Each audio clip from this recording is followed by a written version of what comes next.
Bonjour à toutes et à tous, bienvenue sur Misscom. Je suis Claire Négrier, révélatrice de personnalité d'entreprise.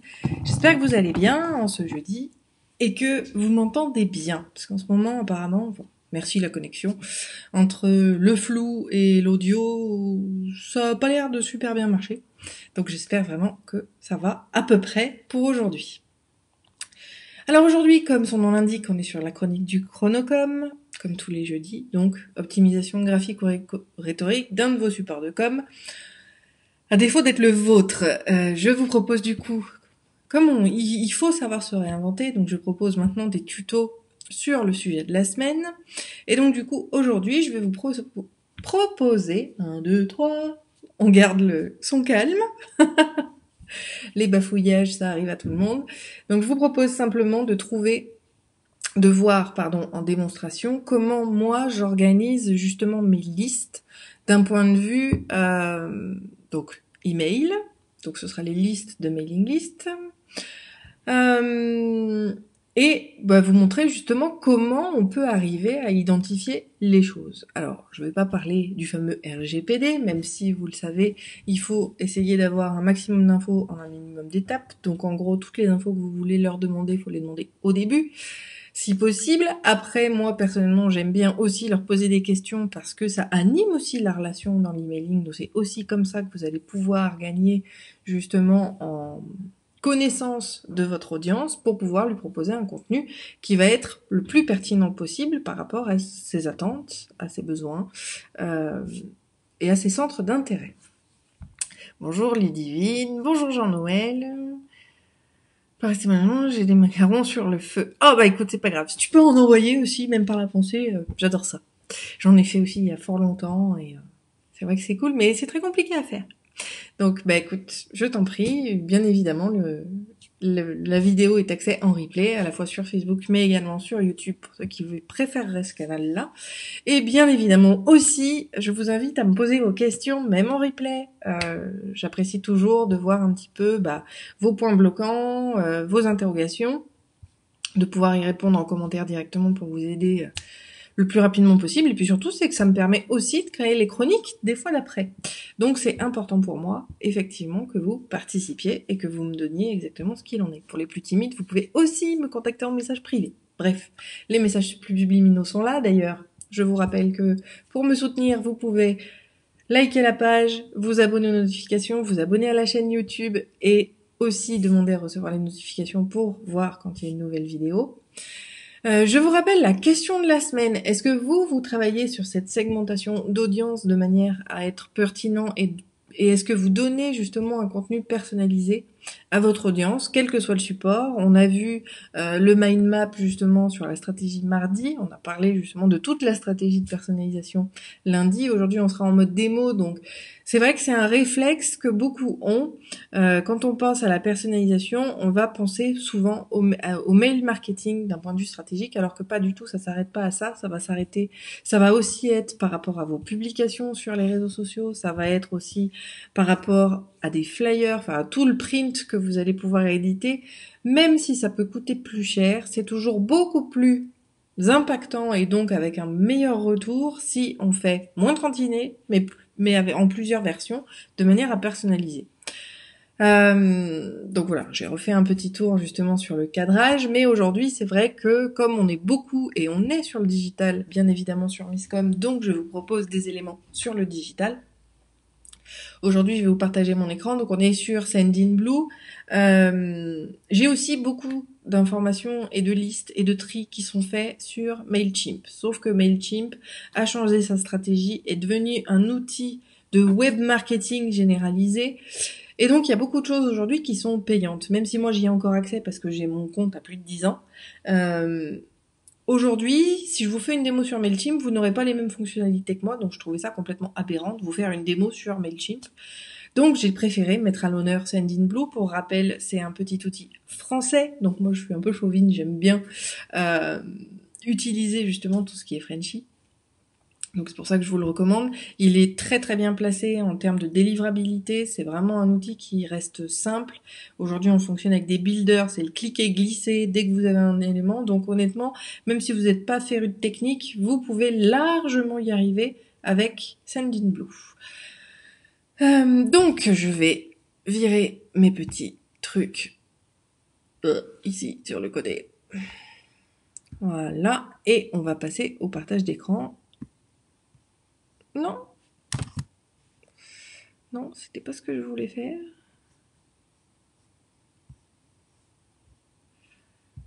Bon, c'est pas grave. Hop.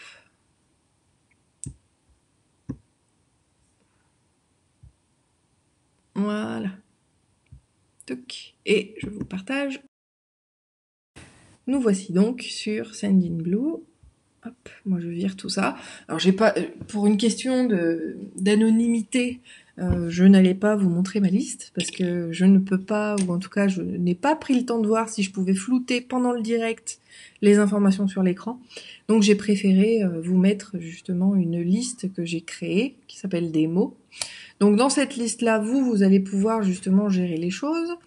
Alors, en termes de filtre, chaque outil de mail marketing a sa propre capacité, a ses propres codes, a ses propres fonctionnalités.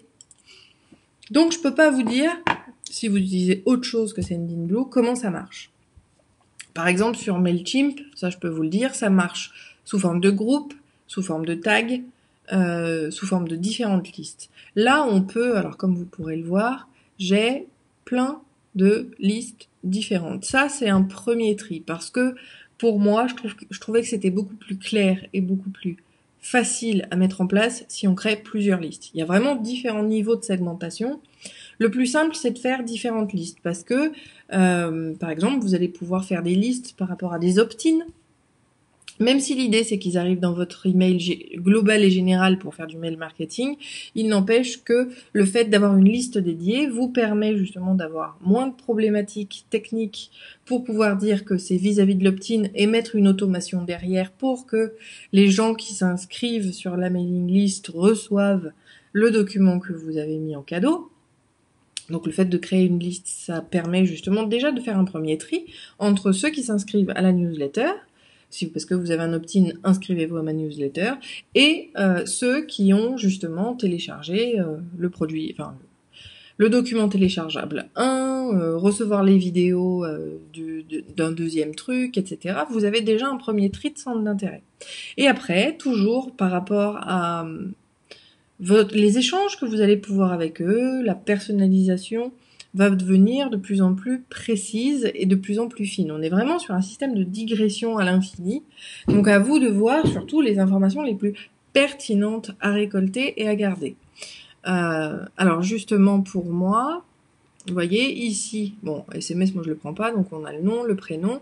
Qui sont-ils? Donc ça va me permettre justement de dire si c'est un entrepreneur. Donc par exemple, dans qui sont-ils sur ma liste globale, j'ai les agences de communication, les indépendants et les non identifiés.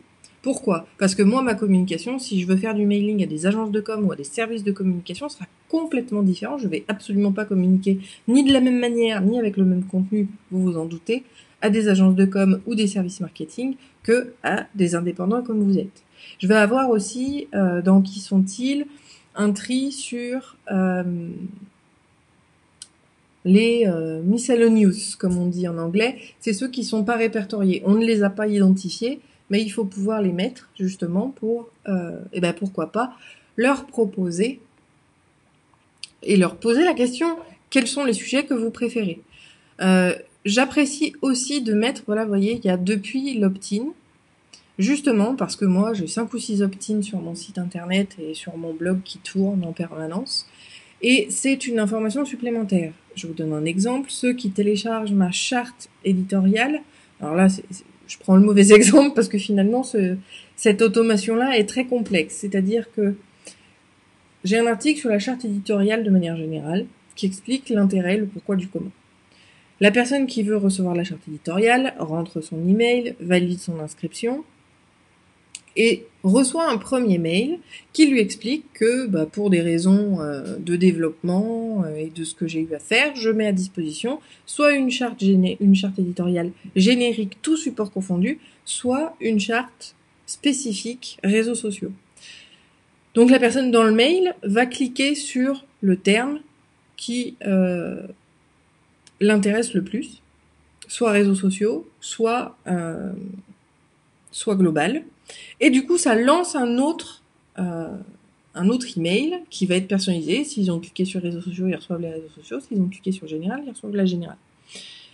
Mais du coup, moi, justement, ça me permet, dans les centres d'intérêt et depuis l'opt-in, de voir s'ils ont pris le réseau social ou s'ils ont pris le général. Ce qui signifie que s'ils ont pris les réseaux sociaux, ils seront intéressés par le contenu réseaux sociaux. S'ils sont sur général, je vais pouvoir aller leur envoyer de l'info générale et aller justement développer les centres d'intérêt de ces personnes-là et leur poser la question quels sont les sujets qui les intéressent le plus.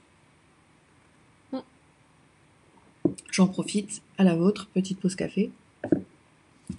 Donc on va pouvoir le faire là. Ici, c'est complètement personnalisable. C'est-à-dire que quand je vais ajouter, par exemple, un contact, normalement, on doit pouvoir... ça se personnalise. Donc on va aller dans les champs, on va créer d'autres tags, d'autres segmentations, si toutefois vous avez des intérêts. Et on va pouvoir les croiser ou non à chaque fois.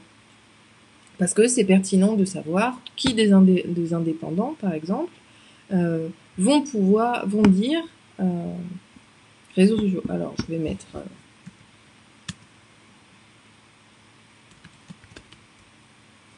voilà. Là, je vais mettre entrepreneur, opt-in. Je vais justement mettre charte éditoriale. RS. Je lui dis la liste où je les veux, dans la démo, on enregistre. Hop. Donc là, on en a un autre. Et ça va me permettre, justement, de dire... Ouais, vous le voyez pas, mais en fait, j'ai les petites fenêtres pour voir vos commentaires qui se baladent. Du coup, je déplace un peu les éléments sur la page. Du coup, je vais avoir, voilà, entrepreneur, machin. Je vais en faire un autre. On va ajouter un autre contact. On va changer, hein.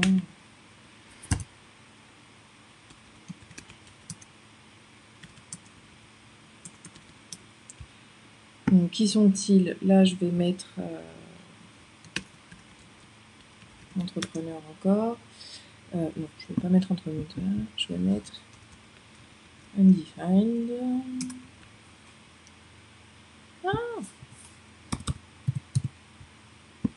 Depuis l'opt-in, ou alors j'aurais justement un autre tag qui dirait centre d'intérêt, on va dire déterminé, mais là on va mettre, allez hop, charte graphique. Oups. Là.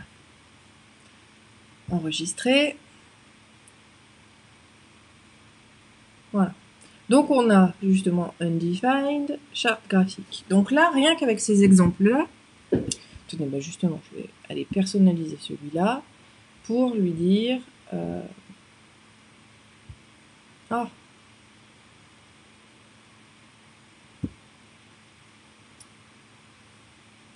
J'espère que je suis toujours en live. Je suis en train de me poser la question vu que ça ne marche pas bien. Bon, bref, je continue, c'est pas grave. Mettons que là, justement, je suis agence de communication et depuis l'opt-in, charte éditoriale générale. Par exemple. Ou plutôt dossier RP, voilà, fichier presse, fichier de relations presse. Moi, demain, je vais pouvoir envoyer des mails dédiés aux agences de communication, dédiés aux entrepreneurs, dédiés à du général pour des gens qui ne sont pas déterminés. Je vais pouvoir sélectionner tous les trois, donc agences de com, parce que j'en ai beaucoup aussi qui téléchargent mes chartes. Agences de com, entrepreneurs et undefined, tous ceux qui parlent de la charte graphique, je vais les cibler. Donc je vais sélectionner charte graphique comme groupe commun parce qu'il s'est renseigné. Je vais pouvoir leur envoyer un contenu vis-à-vis de ça spécifiquement. Pareil, charte éditoriale, donc tous ceux qui seront dans la charte éditoriale RS, je vais pouvoir leur envoyer spécifiquement, donc ce seront agences de com, entrepreneurs et undefined confondus.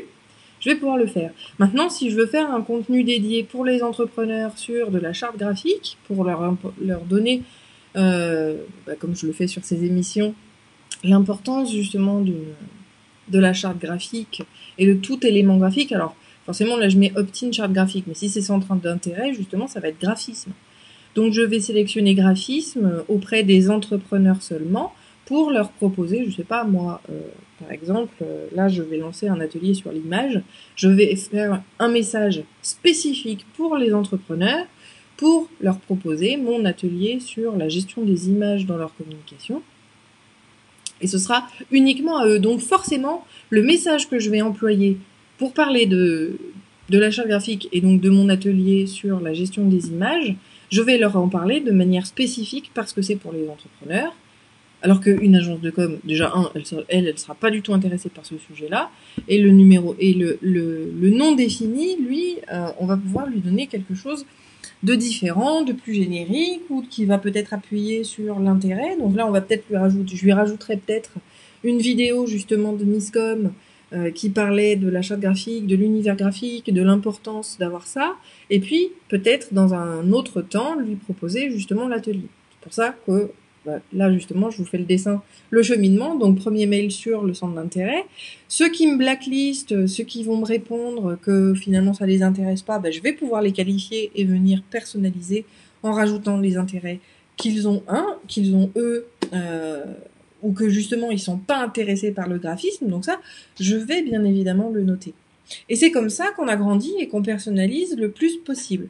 Alors c'est sûr qu'il y en a toujours qui répondent pas, il y en a beaucoup qui n'ouvrent parfois pas les mails.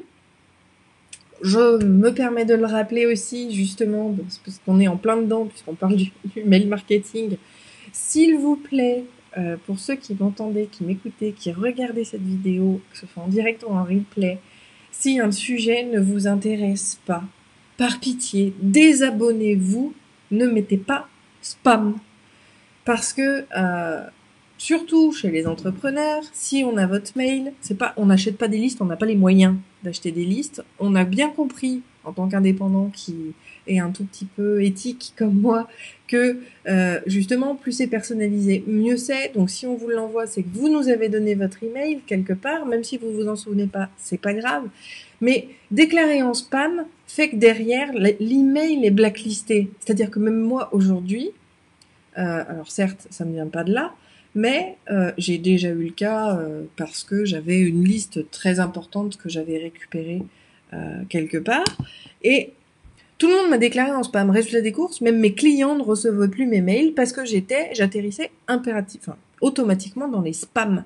Le fait de mettre spam sur quelqu'un qui vous envoie une newsletter, alors, bien évidemment, je vous parle des indépendants, les grosses boîtes qui achètent, toutes les plateformes de vente, etc. Celles-là, blacklistez-les, il n'y a pas de problème. Je vous parle vraiment des indépendants, des entrepreneurs, des petites personnes comme moi, comme toi Ludivine, comme toi Jean-Noël, où on a à cœur de partager nos passions, où on a à cœur de parler de notre métier, et c'est vraiment pas pour saouler les gens.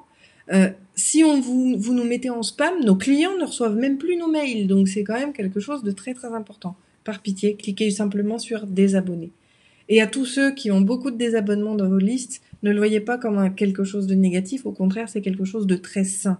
Quelqu'un qui se désabonne, c'est quelqu'un qui vous montre qu'il a plus d'intérêt dans votre chose, et donc forcément, ça augmente la rentabilité de votre fichier. C'est vraiment quelque chose d'important. Je pense que justement, ça pourrait faire l'office des sujets, pourquoi pas la semaine prochaine sur ce sujet-là. C'est vraiment quelque chose qui me tient à cœur aussi. Et pour vous donner justement cette impulsion de ne pas avoir peur des désabonnements, c'est quelque chose de très positif pour vous. Bref, je m'égare. C'était mon petit message subliminal du jour. On va pouvoir justement donc proposer des contenus vraiment spécifiques à chaque fois. On va venir rajouter d'autres colonnes dès qu'on a une information supplémentaire. Par exemple, justement, moi j'ai donc qui sont-ils? Donc là je mets agence de com, entrepreneur ou non défini. Depuis quel opt-in? Ça se trouve c'est vide. Quel centre d'intérêt? Donc je vais plutôt mettre centre d'intérêt 1 que je vais avoir identifié.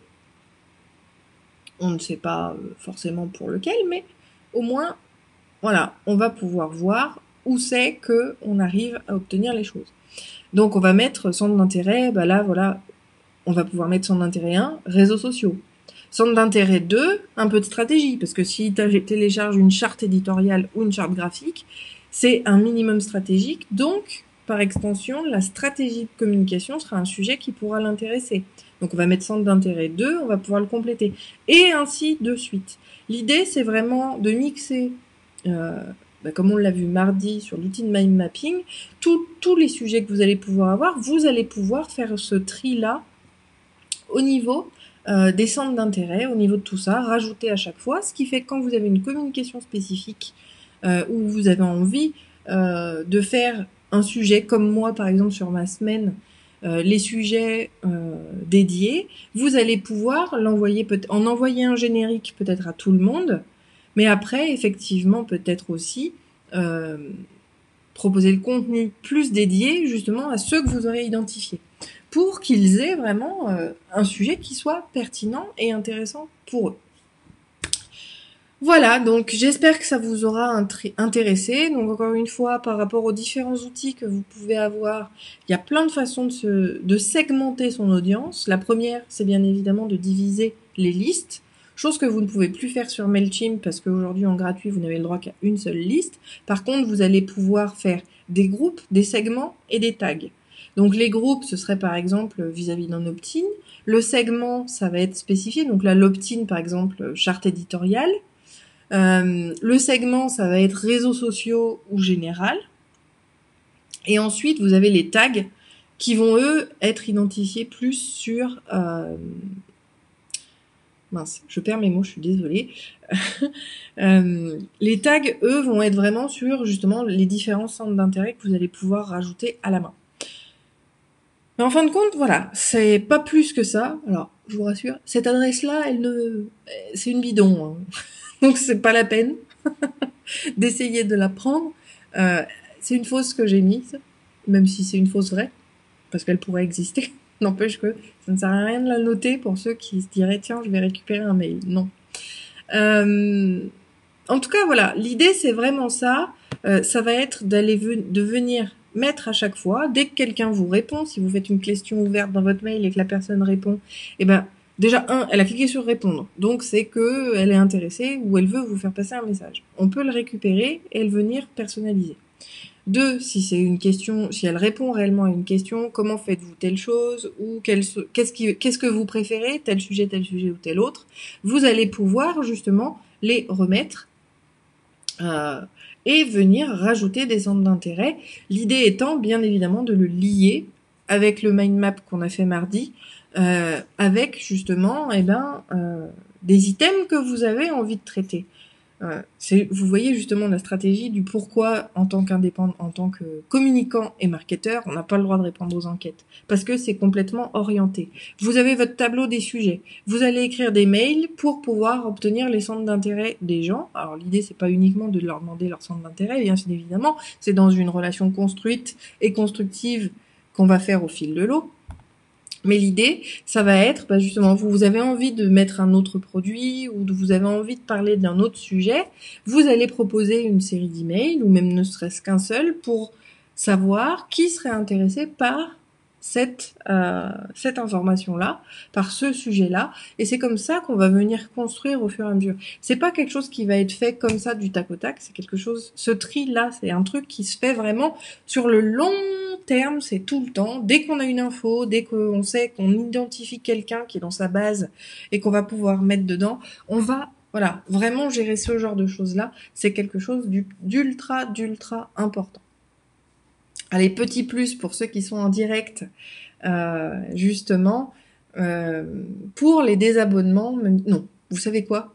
C'est un teaser. Je vous parlerai de cette petite astuce prochainement dans les sujets de la semaine prochaine, parce que je pense je tiens mon fil rouge de la semaine prochaine sur justement l'emailing et la stratégie de contenu. On va rester dans ce thème-là finalement très globalement, mais voilà, sur justement comment gérer les contacts qu'on obtient par les différents opt-in. On va parler du mail marketing, je pense que ça peut être un très bon sujet. D'ailleurs, n'hésitez pas à me dire ce que vous en pensez pour la semaine prochaine. Hop, je pense que j'ai assez blablaté pour aujourd'hui. 24 minutes, j'espère que ça vous aura appris, ça vous aura donné envie justement de segmenter tout ça, que vous allez pouvoir hop, que vous allez pouvoir justement aborder les choses un peu mieux et faire les choses comme vous l'entendez. Parce que c'est vraiment quelque chose d'important. Hop, je vais remettre mes sources.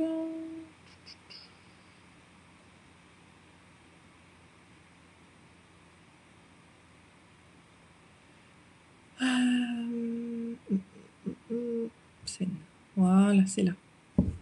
Non, c'est bon, tout est passé au bon endroit. Donc n'hésitez pas également à participer et à me dire justement si ça vous intéresse, si ça vous donne des idées. Mon but, c'est de vous intéresser aux thématiques marketing, vous montrer l'importance que ça a en tant qu'indépendant. Vous ne pouvez pas y couper, mais j'ai envie de vous dire c'est un espace que ces vidéos-là, que ce soit sur YouTube, que ce soit sur Facebook, c'est un espace d'échange entre vous aussi. Moi, je peux venir justement me greffer sur vos discussions, sur vos interrogations, sur vos questions pour vous apporter quelques lumières, peut-être, en tout cas, je l'espère. Mais vous allez pouvoir aussi vous dire, ah bah tiens, moi je fais ça comme ça. Et finalement, celui qui va le lire va se dire, ah bah tiens, moi j'ai jamais pensé à le faire et je vais le proposer.